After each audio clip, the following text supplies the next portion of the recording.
एक सुंदर हरे भरे जंगल में सभी जानवर आपस में मिलजुल कर रहते थे।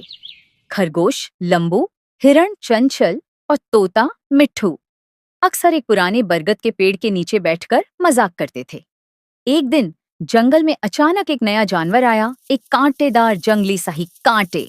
उसके शरीर पर नुकीले कांटे, चमकीली आंखें और अजीब सी फुसफुसाहट देखकर सभी हैरान रह गए। अरे ये कौन है? इतने कांटे, लगता है कोई खतरनाक है। चंचल ने डरते हुए कहा, नहीं, शायद यह अकेला है, चलो इससे दोस्ती करते हैं। लंबू ने उत्साह दिखाया, लेकिन जैसे ही लंबू ने कांटे के पास जाकर बात करनी चाहिए, शाही के कांटे उसके पास आते ही खड़खड़ाने लगे। छू मत मुझे, मेरे कांटे तुम्हें चुभ जाएंगे, कांटे ने गुस्से में कहा। कांटे का यह व्यवहार देखकर सभी जानवर उससे दूर भागने लगे। कोई उसके साथ खेलना नहीं चाहता था। एक दिन मिट्ठू ने देखा कि कांटे अकेले नदी किनारे बैठकर पत्थरों से बातें कर रहा है। तुम इतने उदास क्यों हो? मिट्ठू ने पूछा। सब मेरे कांटों से डरते हैं, पर मैं तो बस दोस्त बनाना चाहता हूँ, कांटे ने आंखें नीची करते हुए कहा। यह सुनकर मिट्ठू को अफसोस हुआ। उसने लंबू और चंचल को बुलाया।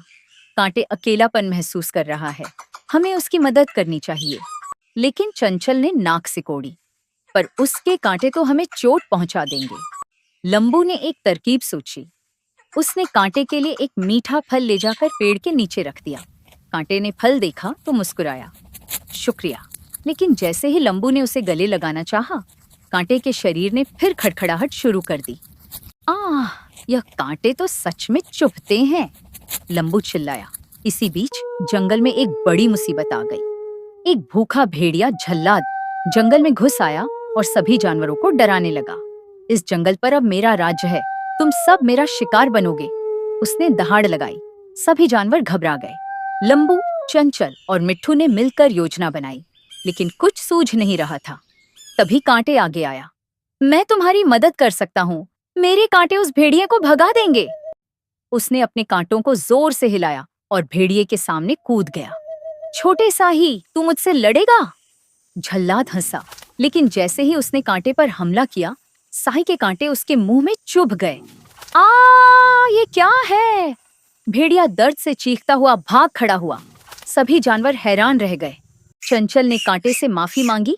हमने तुम्हें गलत समझा, तुमने हमारी जान बचाई। लंबू ने उत्साहित होकर कहा, अब से तुम हमारे सबसे खास दोस्त हो। कांटे की आंखों में आंसू आ गए। धन्यवाद, मैंने सोचा भी नहीं था कि कोई मेरे कांटों के बावजूद मुझे अपनाएगा। दिखावे से कभी किसी को नहीं आंकना चाहिए। सच्चा दोस्त वही होता है जो मुसीबत में काम आए। अगर हम दिल से कोशिश करें तो हर कांटा भी फूल बन सकता है। उस दिन के बाद कांटे को जंगल में सभी ने अपनाया।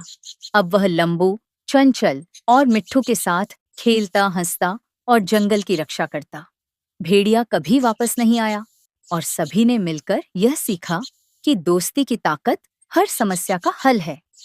तो कैसे हैं आप लोग? अगर आपको ये कहानी अच्छी लगी तो लाइक करें, कमेंट करें और हमारी पंचतंत्र चैनल को सब्सक्राइब करना मत भूलिएगा। तो आपसे जल्दी ही मिलते हैं एक और ऐसी ही रोमांचक कहानी लेकर। तब तक सायोनारा।